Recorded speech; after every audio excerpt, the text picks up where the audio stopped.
5 whole years. Where does time go?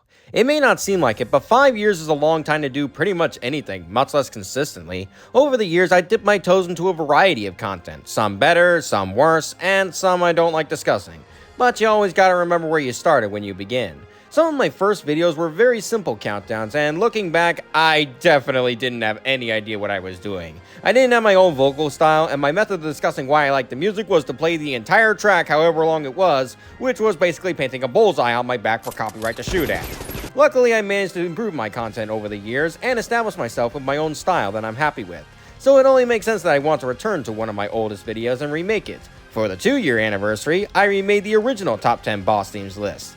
And for this one, it's only natural to go with final boss themes. Final bosses are oftentimes the most climactic part of any game, and there's multiple factors that play into them. One of, if not the most important in my opinion, being the music. Music can elevate any scenario from being simply good or even alright to something truly memorable. And with final bosses, they can oftentimes make or break the scenario, with the best cases making for incredible moments, and the worst cases ruining the moments. It can even be the opposite case, where a great final boss has had bad or unmemorable music, or a bad final boss has amazing music. It all comes down to how well the theme clicks with you, and that's why this list is completely subjective, more than most of my lists. That's the nature of the beast. One man's earworm is another man's ear rape, as I used to say, so I won't be at all surprised to see any drastically different lists in the comments. Rules are as simple as the original, one per franchise, only games I've played, and if a final boss has multiple phases with a unique track for each phase, then each track can qualify for the list. However, the twist on this one harkens back to the 2-year anniversary special. We're not sticking to a mere 10-track list this time, we're doubling down and going all the way to a top 20. 5-year special, 5 fives, adds a 5 to a 2, it just works too well. Plus, I have a lot of final boss scenes that I love, and the top 10 just wouldn't do them justice. So with all that said, sit down, grab a snack, and let the concert begin.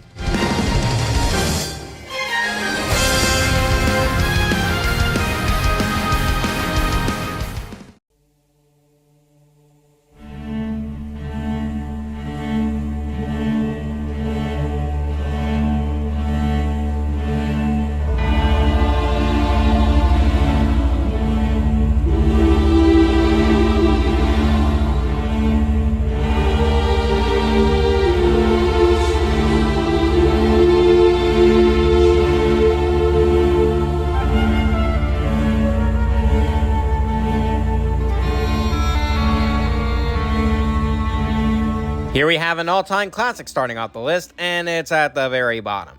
Yeah, I'm probably gonna get some heat for this one. Rest assured, I'm well aware of this track's reputation amongst gamers, and to an extent, I understand. Rather than being something bombastic and full of energy, it takes a somber, more dreary approach that fits the mood after the loss of Wander's horse, and gets you to reflect on the journey you've been on in a much more negative light. Was it really worth coming all this way, or did you slay all the Colossi for nothing? It fits the scenario in question for sure, but it's not something that wholly clicks with me personally. I do love a good somber track when the mood fits, but it also has to be very specific and be worth revisiting the scene again. This one, for me anyway, is a one and done type deal. You hear it in the moment, it's effective in the moment, but on repeat runs, it loses a good chunk of its luster. Still good enough to make it on the list, but not something I'll listen to super often.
Looks like Bass wasn't the only boss to get their theme heavily demoted. The original number 10 entry of the original list has been knocked all the way down to number 24.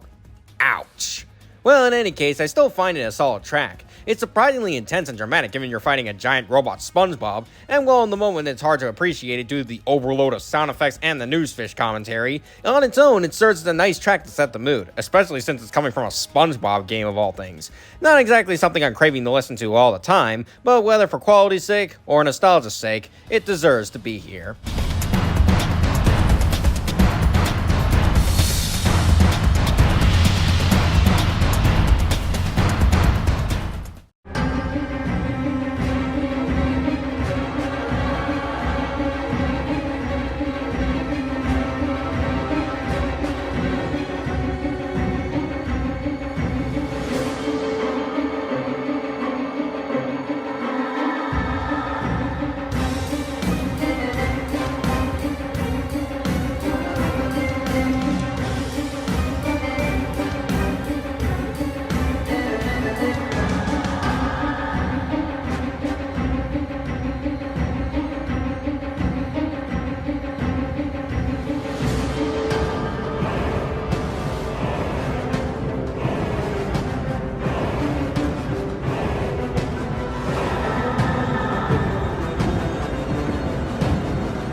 Who knew you could make a sailor theme sound scary? Not the people making those Popeye horror movies, that's for sure. This is an art track that's better suited the first time than repeat playthroughs, but it's to a much lesser extent than Demise of the Ritual. It feels intense as this horrific monster is coming straight at you with its claws and giant anchor, yet works in the typical shanty tunes you'd associate with sailors really well, to the point where there's almost no clash between them. Admittedly, said sailor tunes tend to be more memorable than most of the track when I listen to it, but the darker bits complement it well all the same. Certainly has more variation than the original Bendy game soundtrack had.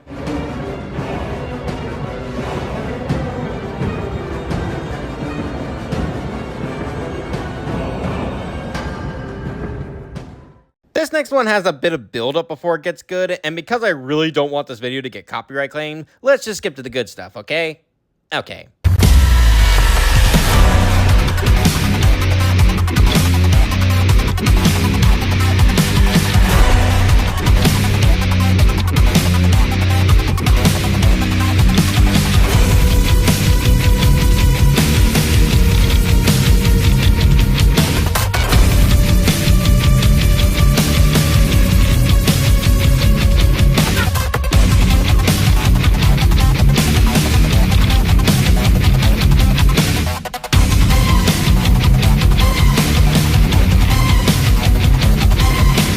The climactic duel between Dante and Virgil is accompanied by this sick tune, and it manages to blend both their styles of music really well. The intense rock and craziness of Dante contrasted by the dramatic orchestra of Virgil, and with the choir added in at a couple different points, it further adds to the feel of this being their last fight. For now anyway, maybe Devil May Cry 6 will change that. If we had it!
Remember how I said that sometimes a bad final boss can have amazing music? Well, this is one of those times because like all Kingdom Hearts games, Rechain of Memories went absurdly hard with its final boss music. Fitting with Marluxia's rose-filled aesthetic and flair for beauty, this theme is elegant, graceful, yet dramatic as all hell, with an absolutely gorgeous piano coming in to add a little something extra to it. If only this belonged to a better final boss, and a better game. Yes, I'm aware of the remix in KH3, but sadly that's attached to Marluxia's data battle, not a final boss of any kind. So it doesn't count for the list. Sorry.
We got a short one here, but a good one nonetheless. It's a bit hard to describe why exactly I like it since the mixture of instruments is very odd, but I'd say it's the perfect blend of chaos mixed in with a maniacal businessman's dark endeavors, which does fit Firth alright, wanting to use his newfound godlike power to sink an island of trash and build his own empire and all that. I just realized that sentence makes no sense for people who haven't played this game. Trust me, in the context of the game, this works. It's actually really well written.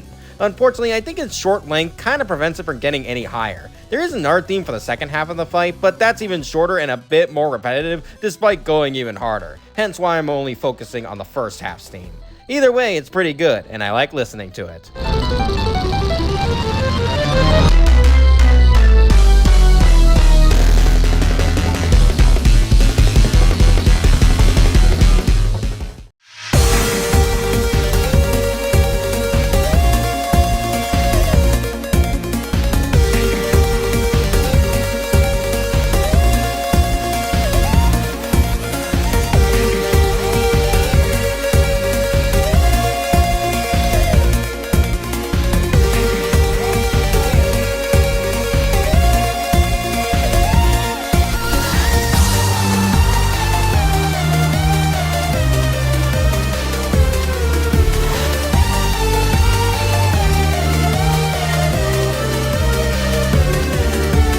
You know, I once saw a comment under this track saying that this felt like the final fight of the Mega Man Classic era, and for a while it pretty much was. Thankfully it won't be the case anymore next year, but even so, Mega Man 11 went out with a bang. It's nothing but pure techno drama here, with Wily at possibly his most egotistical and dangerous yet, as he gives it his all to take down Mega Man. The second half with the Wily Capsule also has its own theme, and I did debate a bit on which one I should go with. However, after listening to both tracks back to back, I decided that the Wily Machine phase had the slightly better theme in my opinion. Both are still great and fit with what they're going for to a T, but phase 1 edged out ever so slightly. Here's hoping Dual Override can live up to the hype.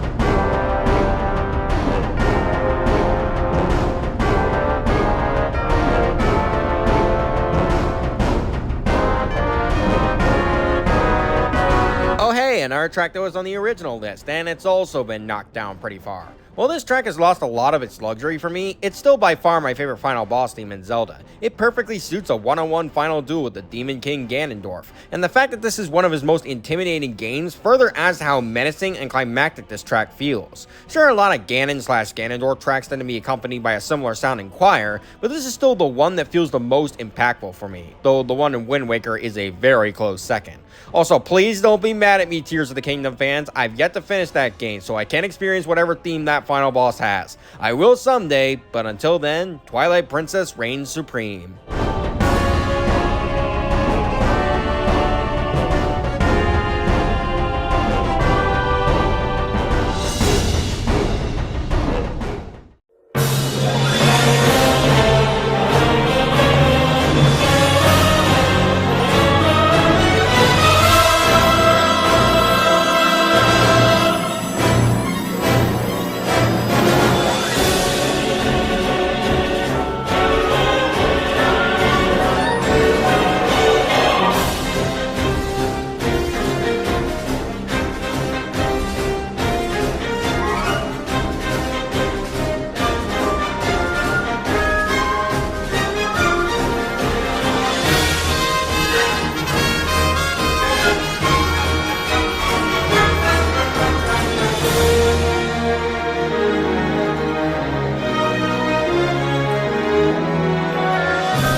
You know, despite the game being called Super Smash Bros. Ultimate, I didn't expect much out of this game's final boss or final boss music.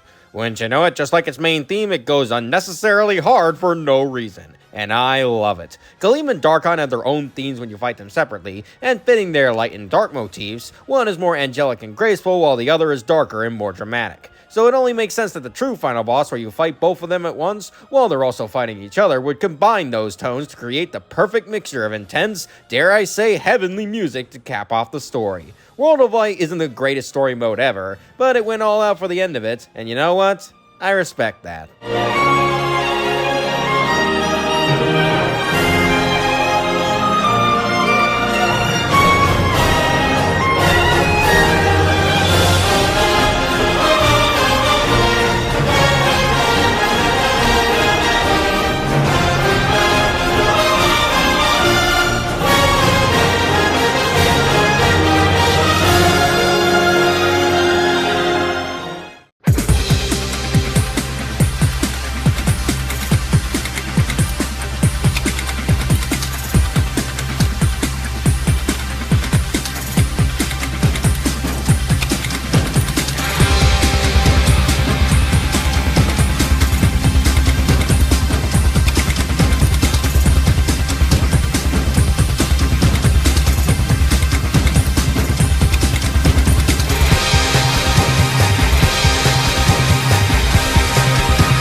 This song has no right to go this hard. The final boss is just two guys slugging it out with lightsabers in a motel parking lot, for Pete's sake. Why does it have to be so epic? Why do the guitar riffs sound so good paired with the more dramatic notes? Why? Oh wait, this is No More Heroes, the game that doesn't even bother to consider why and just does and have fun doing it. Well, I can't say I don't have fun with this theme or the fight in general, it's just too good for that. Unless you're playing on bitter mode, then not even this kick-ass theme can save you from your agony. Whatever, if I was judging these themes based on difficulty settings, I'd have a bajillion stipulations in place. I'm just here to share my favorite music pieces, and I'm happy to say that this is one of them.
Remember when this was the longest track in the original video? Good times, but I did not need to play the entire thing to get my point across. Now, since Fire Emblem Fates has multiple routes, there are multiple iterations of this song, but the only major difference is the lyrics featured in each version.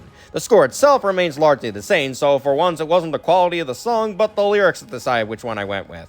Though to be honest, by that metric, it was always going to be the Revelations version. Of all three routes, this one just feels the most definitive. The lyrics being a variation of the amazing main theme and reflecting the journey you've been on beautifully as you finally make it to where it all ends. I may not have played Fates in a while, but I never forgot how much I love this song.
feels very Sonic Adventure 2 coded, that's because it is, and so is the rest of Spark 2. Between the very familiar sounding rock guitar and the stellar vocals, it hits you in a very similar way Live and Learn likely did back then, and probably still does to this day. And much like Live and Learn, the lyrics are a reflection of the protagonist Spark's inner conflict about himself. What role he's supposed to play in this world, since he's supposedly a robot version of Spark. And when he finds it, can he really be happy with himself knowing what he was built for? Kind of a shame Spark 2 doesn't linger on this point for very long, but at least this song is allowed to do the heavy lifting because it does so with ease. It's also a shame it's attached to a button-mashy final boss you can't even properly lose to, but I guess beggars can't be choosers in that regard. Just be grateful I chose this version over the original mix in Spark 1.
Bet you weren't expecting this one to be on the list, huh? Or maybe you were due to watching my E-Raw on A Hat in Time. Either way, I gotta give it props for being a great song. It's largely a crazy rush of techno beats and guitar riffs, and yet mixed in here and there is something a bit more heroic sounding, which is rather brilliant, I'd say. Mustache Girl believes herself to be the hero of her own story, and that everyone around her is a bad guy that should be dealt justice. But her own method of justice is so extreme that in their eyes, she's become just as bad as any of them are, if not worse. And as a result, what heroic beats there are to the track are largely drowned out by the craziness surrounding them, only getting a few seconds to really shine. It's weirdly tragic in a way, but you can't say it isn't poetic. You either die a hero or you live long enough to see yourself become the villain. And whether she admits it or not, Mustache Girl is no hero.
Here's a very interesting one to talk about. The bosses in No Straight Roads typically have two variations to their themes, an EDM track and a rock track, and both actually blend into each other during the game depending on the boss's health.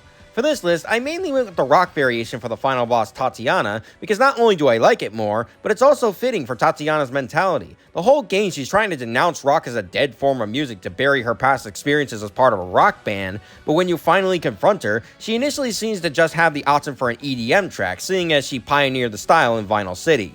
However, eventually, her true track gets revealed to not just be rock, but symphonic rock, which is ironically a form of music that, from what I've heard at least, isn't the most respected. Yet it blares loud and proud by the end of the fight, complete with gorgeous notes carrying it all the way through. It genuinely almost brings out several emotions in me by that point, and I'm glad it does. Rhythm game music by its very nature should be on point and memorable, otherwise you fail at your one job. And this track especially succeeds with Soaring Colors.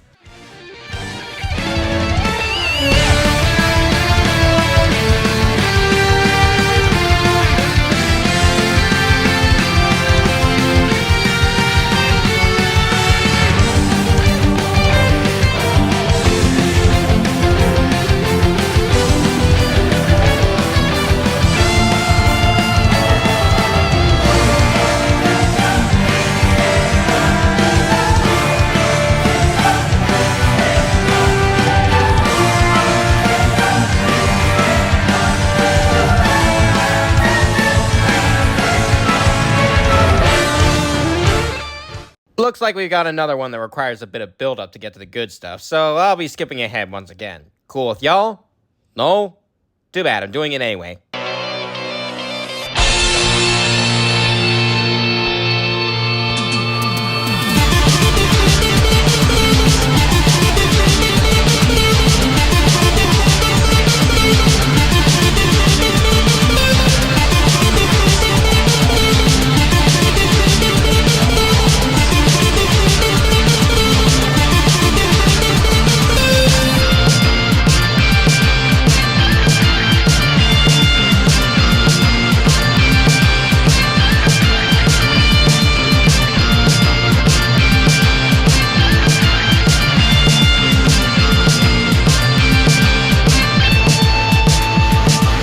The best way to sum up this track is to pretty much say, I'm taking you down and you're gonna feel every ounce of pain I dish out. This is the final stretch of Pizza Tower, and the music really helps you to feel like it is. After so much insanity and weirdness you've had to push through, it finally ends here at the top of the tower, and Peppino has finally had enough of it all and just wants to end things already. I can't tell you how much of an adrenaline rush this song was, and while it was a little hard to fully enjoy it due to constantly failing to get a P rank on this boss, it's still an amazing send-off for, quite frankly, an amazing game.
Yup, this is still the best Cortex theme to this day. Even listening to Crash 4's take didn't change that. As the final boss of the original Crash Bandicoot trilogy, the music makes it apparent that this is the end of the saga, and it does so pretty much perfectly with the most intense beats that really make Cortex feel intimidating, despite this being the game where he's pretty tired of the constant fighting. Plus, there's the upbeat jungle tunes to signify Crash's own resolve to end things best he can, and both are highlighted throughout and given their own time in the spotlight without one overshadowing the other. It's pretty insane that despite it being years since the original Crash 3 came out, no final boss has ever portrayed a climactic clash between Crash and Cortex as well as this game has through its music. Crash 4 tried, to be fair, but it didn't land quite as hard for me upon listening to it again.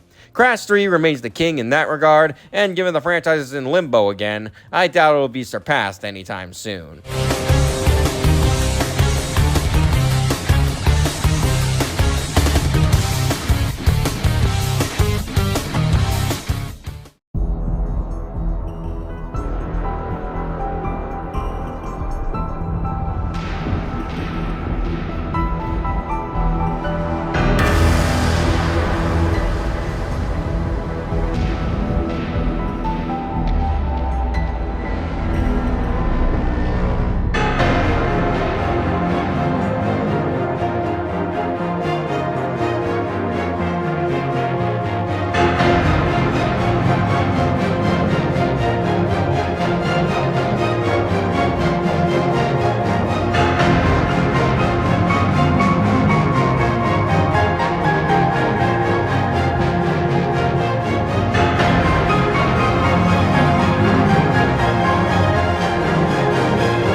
Even if you're someone who hates Resident Evil 3 Remake, you can't deny that this track is spectacular. On top of being an orchestral remix of the original theme that goes unbelievably hard, which honestly says a lot since the original theme is still a great track, this remix adds in piano notes at various points which not only help the mood of finally putting down the relentless tyrant for good, but also tie into Jill's hobby of being a pianist. That seems to be overlooked by a few fans, but it's nice that they managed to work it into the fight somehow. I know this will likely never help to improve this remake's reputation amongst RE fans, but frankly, nothing's ever going to. The only thing worth doing as a genuine fan in this game is to praise the stuff I like without any regard for those that only spout hatred for it. You may have some points with a few things about this remake, but the day you decide this theme is bad is the day Jill actually comes back in a future game, and even then you'll see that sooner than this.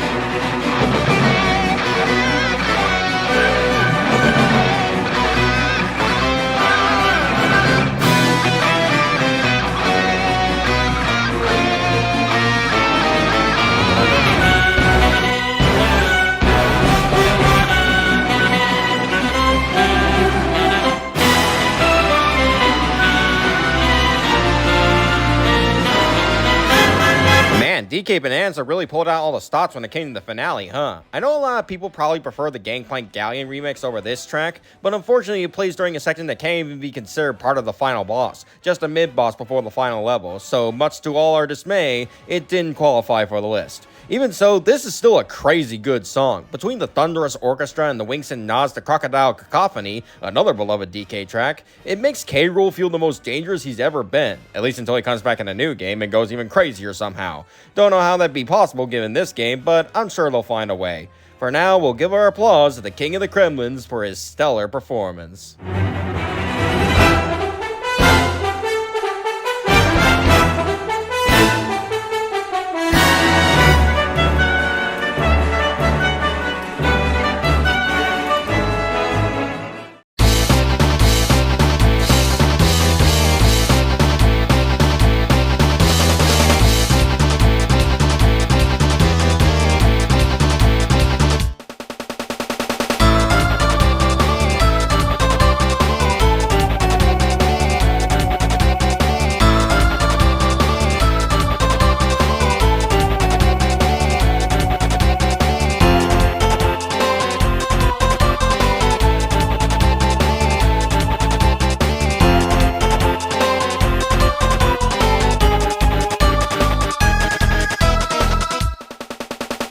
Am I cheating with this one? Because technically I had a Mega Man track earlier in the video, but this is specifically from the Mega Man Zero series, which is its own story separate from the classic series, kinda like how most other Mega Man series are. Make of this what you will, but if you don't count it, just move everything up a spot and put the final boss theme of Pikmin 2 or 4 at the bottom. Personally speaking, I'm counting it because it's amazing. Still frantic and dramatic as a clash between original and replica, and still my favorite track to come out of any Mega Man game. How fitting for what's arguably my favorite Mega Man game as a whole. And hey, this is one of the few songs from the original list that went up rather than getting knocked down. Guess it just goes to show its quality even after all these years.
describe what makes this song great, and yet people still find ways to talk about it after all these years, so I'll give it a try. It's easy to just go with the incredible vocals and amazing guitar riffs and call it a day, but I think what truly elevates this song to greatness is the lyrics themselves. While it's not totally clear which side of the fight they're referring to, that just makes it all the more interesting. Both sides potentially acknowledging that they're one and the same, carving their own paths despite the consequences, but also acknowledging that in the end, violence begets violence, and that regardless of what they both believe and whether or not they agree, this is the way the world is.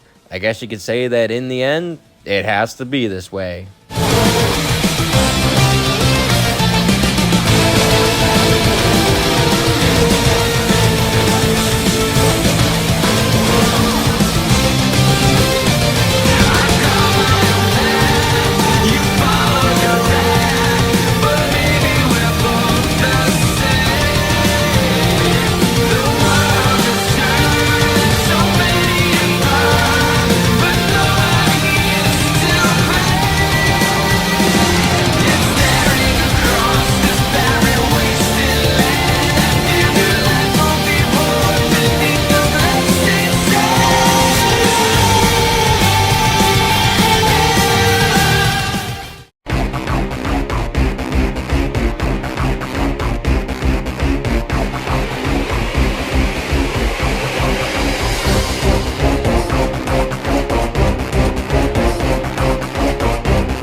Might be blasphemous to say this, but I think this might be Ridley's best theme to date. Yeah, even more than other M's take. Why do I say this? Well, aside from just being perfectly intense and suiting Ridley to a T, it suits both the fight at hand and the rivalry between Ridley and Samus as a whole. The first phase is fast and intense and hectic as the shock of the two seeing each other once again is set, one acting out of motherly instinct and the other here to complete a mission. But once the Metroid is safe in Phase 2, the track calms down as both Ridley and Samus focus on fighting each other. They've been through this song and dance before, and they'll fight like they always have. Then Phase 3 is the slowest yet most intense part of all. They may be tired of this fight and the constant fight between each other, but both refuse to back down. Still fighting with every ounce of hate and determination they can muster. Neither can live while the other survives, yet both refuse to die. A vicious cycle made of mutual hate, and I doubt it'll end anytime soon.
I know, hot take amongst Mario and Luigi fans. Most people prefer in the final or any of the other final boss scenes in the series. But I'm not most people. This is genuinely my favorite final boss theme in the lot, and I'm not ashamed to admit that. It's straight out of a Kingdom Hearts game, which is fitting considering the composer, and it has no reason to go this hard considering it's a Mario and Luigi and Paper Mario crossover, and yet it does in the most dramatic, climactic way it can. And I love it for it. What else can I really say? Y'all can hear it loud and clear. The track says it all.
what a track to kick off the top 3, and it's upgraded from number 6 on the original list. Yeah, I can't deny that this track has gone up for me over time. It's just immensely gorgeous in every way with a beautiful orchestra and a tone that clearly shows the condition Magolor is in right now. A magician once trying to gain power through the Master Crown, now corrupted by said crown and being used as a puppet for its true aims. We may not hear him say anything, but we can feel it through the theme even before Kirby's Return to Dreamland Deluxe gave us the epilogue. The tears of regret for his actions and perhaps his silent pleas for forgiveness once Kirby takes down the crown. Add in the Dream Dreams motif that hits me right in the feels every time, and you have a recipe for excellence and a worthy contender for the top 3 on my list.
Yeah, there's no point in denying it. This was a pretty obvious one. My favorite Sonic game has had my favorite final boss track in the series for years now, and that hasn't changed in the slightest, despite Frontiers and Shadow Generations trying their hardest. Sonic has a habit of making the final boss themes an orchestrated remix of the main theme, and this is no different. Every ounce of it just screams heroicness and triumph, while still allowing dramatic beats to fit the situation. Heck, the ultimate version of this song even includes a bit from Color's DS at one point, which is a very welcome Easter egg. And yet, despite it being so incredible, it barely missed out on being number 1. Because number 1 is something I'll never let go.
Let's be honest with ourselves, if you know me, you all saw this one being number 1. Undertale is my favorite game of all time, and it's a game I've gushed about endlessly in its own video. So there was no way this song was missing this list, let alone not being number 1.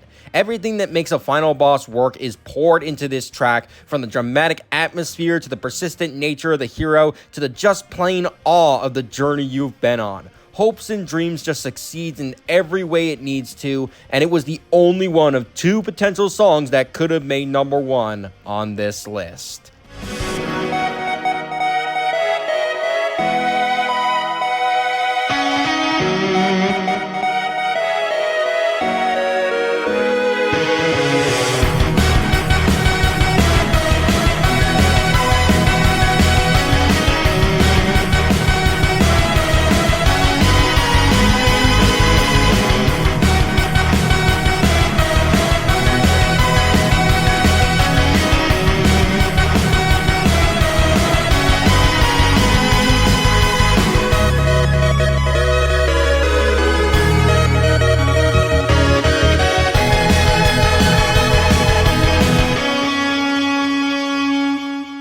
And yet, it's still not complete without the other one.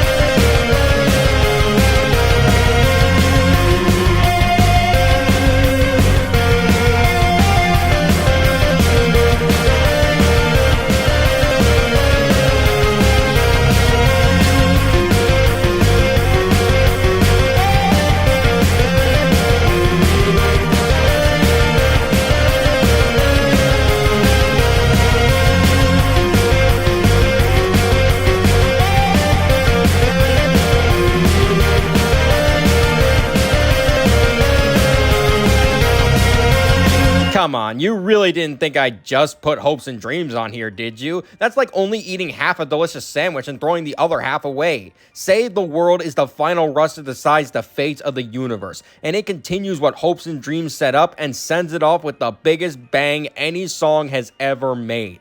Heck, if you're still not convinced both belong on the list, the titles themselves prove my point, because as we all know, Hopes and Dreams save the world. And I wouldn't have it any other way. I'm Tony Sonic, and thank you for watching this video, and thank you so much for sticking with my channel for 5 whole years. I've always loved creating content like this, as it's a way for me to share my passion with like-minded individuals. It's honestly the best way I know how to express myself, and the fact that people are willing to listen to me for half a decade now, it makes me happier than words could ever describe. As for next time, the next ERA is on the docket, with the hint being this sword person. This one was actually one of the 3 hints that was correctly guessed back in the original post, so technically you don't have to guess it in the comments. But there's nothing stopping you guys from trying, and it's more fun that way anyway, so have at it. In the meantime, I'll say what I always say. Thank you all for watching, thank you all for supporting me, and see you next time, everybody.